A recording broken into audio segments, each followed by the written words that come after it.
Hey guys, Mermaider and Hell22 here with another fabulous Sorrow Eternal interview. Tonight we have Stefano, keyboardist for Pursuing the End, from Italy, sitting down to answer some questions for us. So, of course, first and foremost, thank you again for taking time out to participate in this interview. We appreciate all that you do, musically and otherwise. Thank you guys, it's a great honor to be here talking about our musical dream. With little more than a year under your belts as a band, who were some of your influences this early in your careers? What bands inspired you to create this style of music? Well, every one of us brought in the band is different background. Probably the main influences in our sound comes from the symphonic metal scene, bands like Nightwish, Epica and so on. But we always like to mix different kind of music as far as we like it. In particular, we're trying to bring a lot of influence from the ancient Italian opera music, a kind of music we feel still up to date and very connected to our musical tradition. The production values were greatly improved from one EP to the next. What were some of the differences in the recording process, both writing and production, between the first EP, The Dawn of Expiation, and your new EP? Yeah, after the first EP, Dawn of Expiation, we had a change of lineup. And our new guitar player, Davide, is heavily involved in creating the songs. We could say our new songs have a more riff-oriented mood. The sound is more complex and more mature, if you want. We also went to a different studio and used real drums instead of a drum machine. And for sure we took a more professional approach to everything involved. You might think as Dawn of Expiation is a kind of experiment, an ordeal to see if we are up to the task. Withering is more like the real thing. The use of orchestrated instruments, particularly on songs like Overture, is very intriguing. What kind of equipment have you used to perform all of these instruments? Are any of them live? Oh, thank you. I like to think of myself as an orchestrator as well as a keyboard player, so it's really nice to hear this. The orchestral parts are all recorded by myself on a keyboard or directly into the sequencer. I use several sets of professional samples to achieve a richer sound, but it's all computer based. We'd love to have real instruments playing with us, but so far we didn't have the chance. Definitely we'll try some live orchestra in the future, at least in the studio. On the new EP, Withering, you took a much more opera-themed approach to your songwriting. What led to the decision to go this route with your latest release? We always try to have some opera elements in our music, and Dawn of Expiation already featured 4 top-class opera singers. With Withering, we had the chance to work with the renowned Chorale Verdi from our hometown. It's a full choir, so we thought, okay, maybe it's time to introduce even more opera in our music. What was it like working with a full choir, especially one as renowned as Chorale Verdi? It's been an incredible honor and pleasure for us, because, those people usually sings opera or music from the great composers from the past, and to see them in the studio with us, practicing our music and then recording it, it was truly a dream becoming a reality. We really have to thank the choir master Silvia Rossi, who helped us a lot in every way and covered up for our lack of experience in dealing with a full classical choir. It was really the first time for us. Without her, I think it could have been a pure nightmare. I think we learned a lot from this experience, and maybe the singers learned something from us too. Maybe some of them will start listening to metal music from now on. What really pleases me is I think we all had fun making it happen.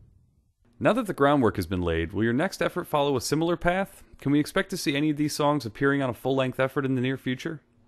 Of course, we all love how the choir interacts with the band, so we'll try to use it whenever possible.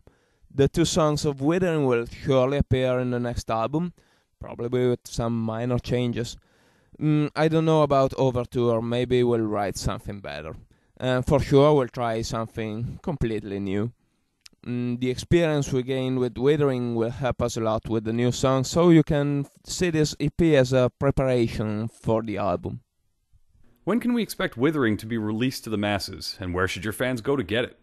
We are more focused towards the new album now. Withering was born only for promotional use, but since it's gathering a good critical acclaim, we'll probably release the songs digitally on iTunes or things like that, so people will be able to listen to the songs with a minimal expense.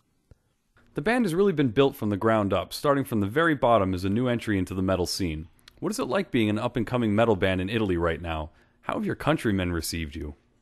Yes, we started from scratch, and in Italy it's quite a hard thing to do. There's a bunch of really good bands in Italy, but there are really few good venues, which are usually available only for the bigger bands. And for sure there's no help beyond ourselves and no money at all. Because, most people in Italy are following trends and surely we don't fit in the Italian mainstream scene. It really takes dedication and passion. It's like a calling. Anyway, we're getting nice feedbacks from Italy and abroad and from webzines like yours all over the world. That really warms our hearts because we really believe in what we're doing. You guys are very active online through a number of social media outlets. How has your use of social media sites like Facebook and Twitter helped to spread your music to the masses around the world? We think the internet is the most powerful and most important asset of today's musicians. It's a simple way to tell people about your music. You can use it to sell your songs easily everywhere. For sure, it's much easier to sell a song via the internet than sending a CD in Japan. And by the way, the CD is becoming more and more a collector's item. A lot of people listen to MP3 players, so they will be looking for digital music. You can advertise your gigs and the band itself. Using the social networks, we can actually speak with our fans, know them personally, get more feedbacks, and just be aware of what's going on in the music world. So we'll always be quite active on the net. It's really the main thing in the future of music.